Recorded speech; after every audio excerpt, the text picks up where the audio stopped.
좋아하는 것을 해야 되냐, 잘하는 것을 해야 되냐. 그러니까 내가 잘하는 걸 찾으면 나보다 더 잘하는 사람이 있습니다. 내가 잘하지도 못하는 걸 이걸 해도 되나? 이런 회의심이 들을 수 있어요. 그래서 막 코딩했다가 아닌가 보다, 저쪽 가서 AI 해야 되면 AI 했다가 또 아닌가 보다.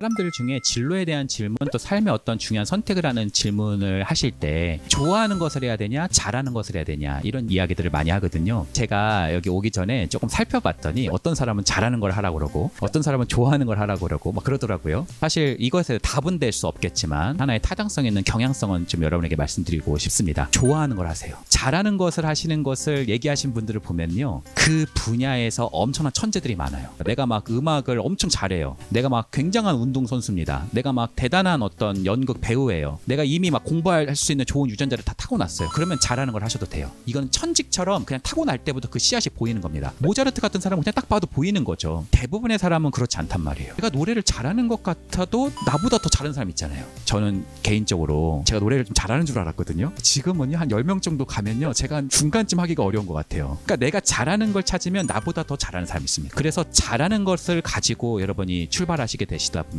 내가 잘하는 것 같다가도요, 나보다 더 잘하는 사람이 있네.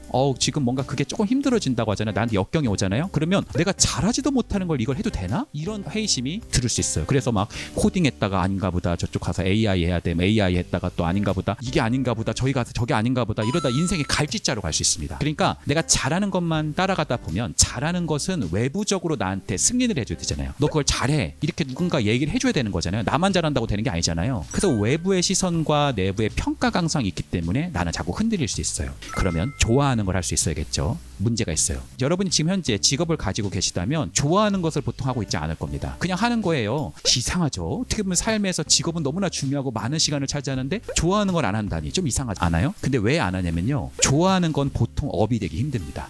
좋아하는 건요, 보통 놀이거나 취미여서 그래요. 그래서 보통 내가 일을 하고 있다는 건 누군가 나한테 돈을 준다는 거잖아요. 돈 받으면서 내가 무슨 일을 하는데 어떻게 내가 좋아하는 것을 할 수 있겠어요? 그럼 어떻게 해야 될까요? 저는요, 부캐를 추천합니다. 여러분들이 지금 업을 할 수 있는 일을 하시면서 좋아하는 것을 먼저 찾는 게 중요하고요. 또 그 좋아하는 걸 찾았으면 그 좋아하는 것이 그 무엇이든지, 내가 만약에 드로잉을 좋아한다, 내가 만약에 테니스를 좋아한다, 내가 막 만화가가 되고 싶었는데 부모님이 반대해서 못했던 거예요. 어떤 원망과 후회 속에 점철되지 마시고요. 요즘 인스타그램이라든지 아니면은 블로그라든지 카페 같은 데서 보면 반데이 클래스 같은 거 많습니다. 그런 데 나가서 한번 경험을 해보는 거예요. 직장 그만둬야 그거 하는 거 아니잖아요. 그런 경험의 폭을 조금씩 증가시켜 보는 겁니다. 상담을 해보는 것도 아주 좋은 방법이죠. 유일한 방법은 아니에요. 여러분이 좋아하는 걸 찾으시고 그것에 대한 경험을 여러분이 늘려보시는 겁니다. 좋아하는 걸 찾았다면 그 시간에 대한 경험, 그 시간, 공간, 사람을 만나보시는 겁니다. 그러다 보면 좋아하는 목록 중에서 잘 할 수 있는 게 나옵니다. 여러 가지가 있잖아요, 좋아하는 게. 근데 그 중에서 잘할 수 있는 게 나오는 거예요. 내가 만화 교실을 가봤더니 만화는 잘 못 그려요.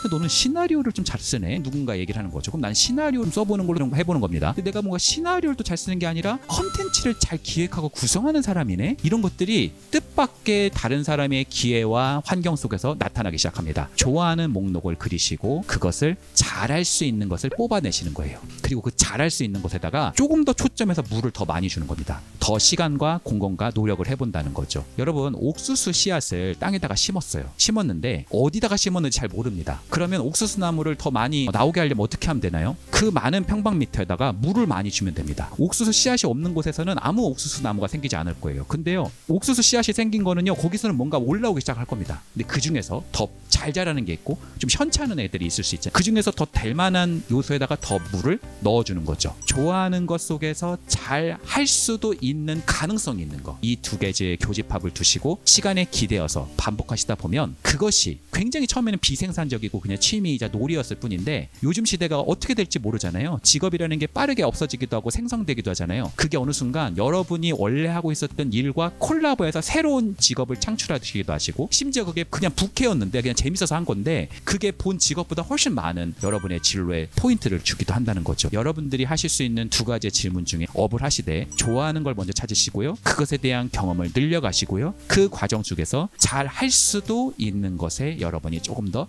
집중해보는 토대. 인생은 여러분 은퇴가 없잖아요. 제가 여기 채널이 이상한 리뷰의 앨리스라고 제가 듣고 왔습니다. 이상한 날의 앨리스를 쓴 작가가 루이스 캐럴이라고 알고 있어요. 본명이 아니에요. 사실은 필명입니다. 원래는 말을 계속 더듬었던 사람이라고 해요. 수학자입니다. 심지어 성직자예요. 사람들하고 얘기하는 걸 너무 싫어했고요. 성직자인데도 강단에 안 올라갔다고 합니다. 거의 말을 하지 않았고 조용한 사람이었다고 그래요. 근데 여러분 이상한 날의 앨리스 소설 읽어보신 분들은 아마 아실 거예요. 얼마나 익살스러워요. 얼마나 재밌어요. 얼마나 사실은 로맨틱해요. 낭만적이에요. 사실 이 사람 안에는 그런 부캐가 있었다는 거죠. 어떻게 보면 본캐, 성직자로서 이 사람이 더 알려지지 않고 부캐로서 이 사람이 더 알려지게 되는 하나의 역전의 발판이 되었다는 거죠. 여러분 안에 있는 아직은 발현되지 않은 여러분의 좋아하는 것 그 속에 여러분의 가능성, 가능태가 그 안에 있을 수 있습니다. 거기에다가 물을 저어보는 연습을 지금부터 조금씩 해보면 어떨까 생각합니다. 여러분들을 모두 뵙게 되어서 반갑습니다. 좋은 하루 가득하세요.